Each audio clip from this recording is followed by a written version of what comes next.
Hi, I'm Nick Baker. Let's go over the basics of taking an image into Photoshop and getting it ready to work on. So you can see I've got two images here, straight from my iPhone. If I press the spacebar, I can preview them. This is some fungus I saw in my backyard, and here's a picture of one of my kids. So let's start by working on this one. There are a couple different ways to open it in Photoshop. You can right-click and say Open with Adobe Photoshop, or even quicker, you can grab the image and drag it down onto the Photoshop icon.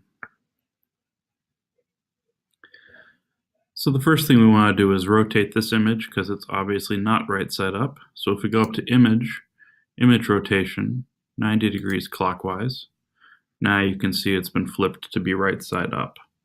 We also want to check the sizing at this point. So if I say Command R, I can see my rulers. It shows that it's about 55 inches wide by 40 inches tall, which seems really big. So let's go up to Image, Image Size, and I can see here the original dimensions are about 4,000 by 3,000 pixels. That's what comes out of an iPhone 6. So if I resample the image as I change these, it's going to adjust that pixel size, and I don't want to do that right now. I want to stick with my original quality of image. So I'm going to uncheck resample. Now I can see the resolution is at 72 pixels per inch, which is standard screen resolution. If we go up to 100 pixels per inch, that's actually a pretty good resolution for posters because people don't get that close up to them, so they can't actually see the quality. But if you've got photographs, you'll want to go up to 200 pixels per inch, and you'll see it goes from 40 inches wide down to 20 inches wide. So I'm trading resolution for size. So as I said, 200 is good for photographs. If you have any type or words or fonts in your image, you'll probably want to take it up to 300 pixels per inch, which is essentially letterpress quality. And it's about as much as anyone can see with the naked eye. And that gives me a 13 by 10 inch image, which is great. So you see the image itself didn't resize, but the rulers now show me it's 13 by 10.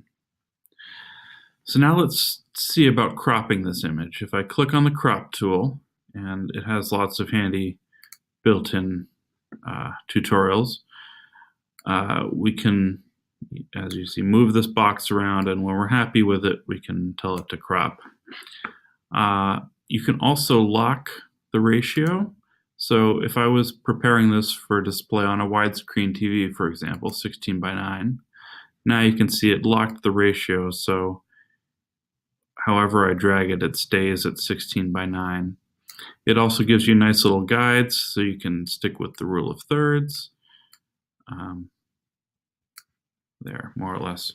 And I can press Enter and apply that crop. One of the things that I really like about Photoshop is the History tab, because it shows me each thing I've done, and I can step back through those things to undo them. So if I didn't want the crop, I go back a step. If I didn't want the image size, I go back another step. If I didn't want the rotate, I go back another step. So back to the beginning. Let's say I wanted to undo this crop. I would just click on the previous step, and now the crop is gone. So one more thing I want to talk about is layers in Photoshop. So in the Layers panel, you can see there's one layer. It's the background. The visibility is turned on. And we're able to add other layers, especially adjustment layers. So these change the way your image looks. And there are lots of different ways you can do that. Exposure, brightness and contrast. I'm going to use the hue and saturation layer. And so now you can see it's added a hue and saturation layer down at the bottom. And I've got these controls here. I can change the hue from purple to green. I'm going to put that back at 0. You can also change the saturation. So this makes colors more and more vivid or less and less vivid until you're all the way down to black and white. And the great thing about these adjustment layers is that you can turn them off and on, and you still have your image in the background that hasn't been changed at all.